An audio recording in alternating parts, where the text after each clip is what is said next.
you're in the boat. Canvas underneath you, plywood floor, a wooden paddle slipping in your hands because your palms are wet. River spray or sweat, you can't tell anymore.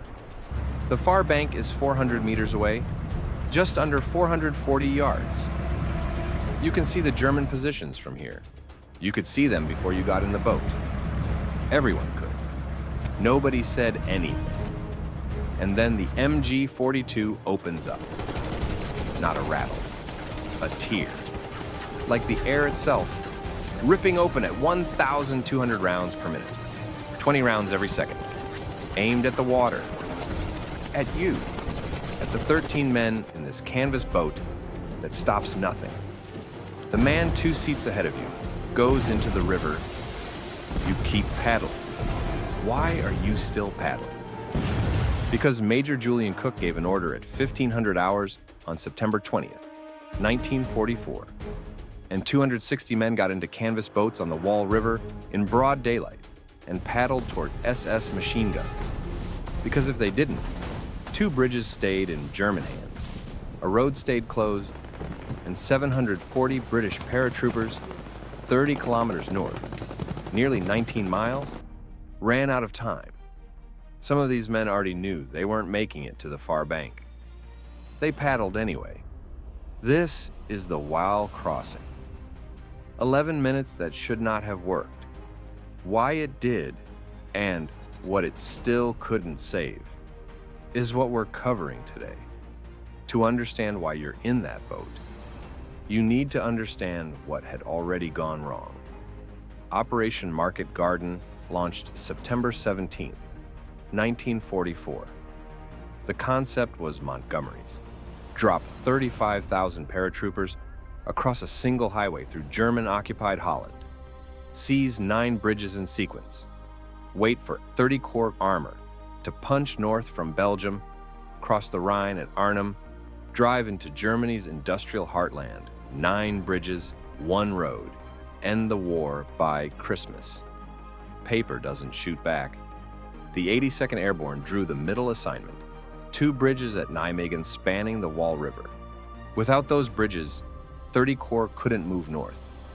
Without 30 Corps moving north, the British at Arnhem were alone. The 82nd jumped on the 17th. They rushed the Nijmegen bridges from the south. The 10th SS Panzer Division, Frundsberg, was already dug in and waiting. Narrow streets, interlocking fields of fire. Every approach a kill zone. 2 attempts, both failed. And 30 kilometers north, 740 men from the 2nd Parachute Battalion under Lieutenant Colonel John Frost had seized the northern end of the Arnhem Bridge exactly as planned, and were now surrounded out of ammunition and waiting for relief that was sitting idle south of a river it couldn't cross. Every hour the Nijmegen Bridge stayed in German hands was another hour Frost's men didn't have. Here's what made the river crossing unavoidable. Not bold, unavoidable. The Germans held both ends of the bridge and had it wired for demolition. One radio call from a German engineer and both spans drop into the hull. A frontal assault from the south would always trigger those charges before anyone could reach the detonator. The bridge had to be taken from both ends simultaneously, which meant someone had to cross the river. Gavin saw it clearly. Cross the Waal upstream, hit the north bank, roll up the German defense from the rear while British armor pushed from the south, collapse it from 2 directions before anyone reached the detonator. Not an option. The only option.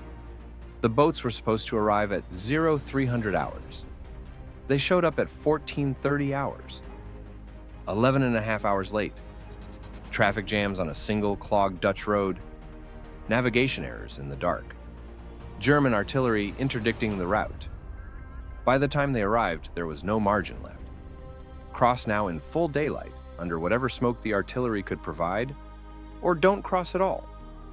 Not crossing meant Frost's men died alone. So at 1430 hours, Tucker's paratroopers picked up canvas boats they'd never seen before and carried them to the water's edge. These were paratroopers. They jumped out of aircraft.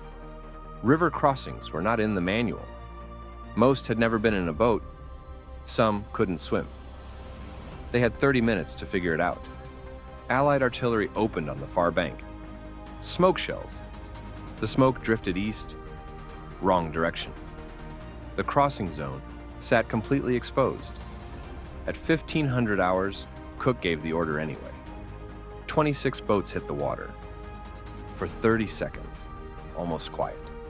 Paddles hitting water, current pulling boats west before they'd made 50 meters, barely 55 yards. Then, the Germans saw them. MG42s opened from multiple positions simultaneously. Tracer rounds walked across the surface in long, flat lines. Where rounds hit water, geysers. Where rounds hit canvas, holes. Then, more holes. The boat sitting lower with every meter. One boat took a 20-millimeter round, less than an inch of shell, in the first minute. Gone. 13 men in the river in full combat load. The current pulled them west. Mortars began dropping. White columns erupting around the boats. A boat halfway across was filling faster than men could bail. They scooped water with their helmets and kept paddling. Some men dropped paddles and fired back with their M1s. Tactically almost useless. They did it anyway, because the Germans behind those MG42s were human beings who could be made to flinch. A flinch is a fraction of a second. A fraction of a second is the difference between a round hitting canvas and a round hitting the man next to you. You fire back not because you expect to win the exchange. You fire back because flinching is contagious. The crossing took 11 minutes. 11 minutes of no cover, no armor, no way to go faster, no way to go back. The first boats grounded on the north bank at 15:11 hours. Men jumped out, waist deep, soaking, some already bleeding. And they did not stop moving. They charged, straight up the embankment, directly at the SS positions. Here's why, and this matters. Staying on the riverbank meant dying on the riverbank. The MG42s were still firing. The only cover anywhere was 20 meters up that embankment, about 22 yards. The only way to stop being shot at from above was to take what was above. Courage and tactics had become the same thing. Those men had already decided the river was the worst thing happening to them that day. They were on the ground. They had their rifles. The embankment was just the next problem. The SS had been in those positions for 3 days, prepared, confident, shooting at boats. They were not ready for men coming out of the water at them from a direction that wasn't supposed to exist. The flanks of the MG42 nests fell before crews could reorient. Grenades through firing slits, bayonets, whatever was in reach. The first SS positions fell within 20 minutes. The consequence rippled immediately across the entire defensive line. The SS defense at Nijmegen was built on one assumption: the river was an impassable barrier. The moment paratroopers were on the north bank, that assumption was gone. A defensive line built on a false assumption doesn't bend, it breaks. Cook's men pushed east along the riverbank toward the road bridge. Simultaneously, south of the Waal, British Grenadier Guards armor finally broke through to the bridge's southern ramp. Sergeant Peter Robinson drove his Sherman onto the bridge at speed. Fire from both ends, demolition charges possibly still live. He drove through it anyway. Two forces squeezed toward each other from north and south. At 19:10 hours on September 20th, 1944, the Nijmegen road bridge fell intact into Allied hands. The rail bridge followed within the hour, both spans intact. Now I need to tell you what it cost. 81 confirmed dead, 156 wounded. Some men never found, swept downstream, sunk with the boats, simply gone.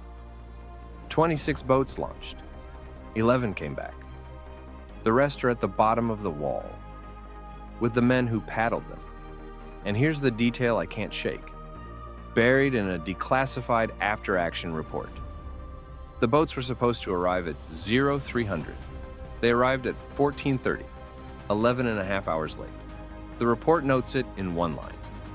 Assault boats arrived 0900 hours, vice 0300 hours. H hour adjusted accordingly. adjusted accordingly.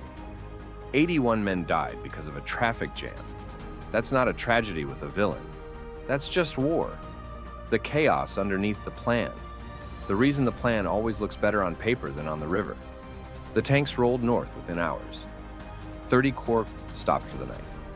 The road north was deemed too dangerous after dark. Reasonable concerns. Real German guns on that elevated highway. Colonel Tucker, whose men had just crossed an open river under machine gun fire and taken a bridge every assessment said was impossible, reportedly told a British officer that night he wanted to push north immediately. On foot if necessary. The answer was no. Morning was 8 hours away. Arnhem was 18 kilometers north, just over 11 miles. Arnhem was already 8 hours past saving. 30 Corps moved on the 21st. Too slow. German forces had spent the night reinforcing the corridor. Frost's battalion surrendered September 21st. The 1st British Airborne withdrew on the night of the 25th. Fewer than 2,200 men out of nearly 10,000 who jumped made it back across the Rhine. The Nijmegen crossing was a tactical success. Arnhem was a catastrophe. The 18 kilometers between them, just over 11 miles, might as well have been 200. The 82nd did everything asked of them. The failure wasn't theirs. The Nijmegen road bridge still stands. Traffic crosses it every day. Most people don't know what it is. There's a small plaque on the northern end, easy to miss. If you walk to the western bank and look south toward where the boats put in on a clear September afternoon, you can see the far shore without difficulty. 400 meters, just under 440 yards. Open water, no cover.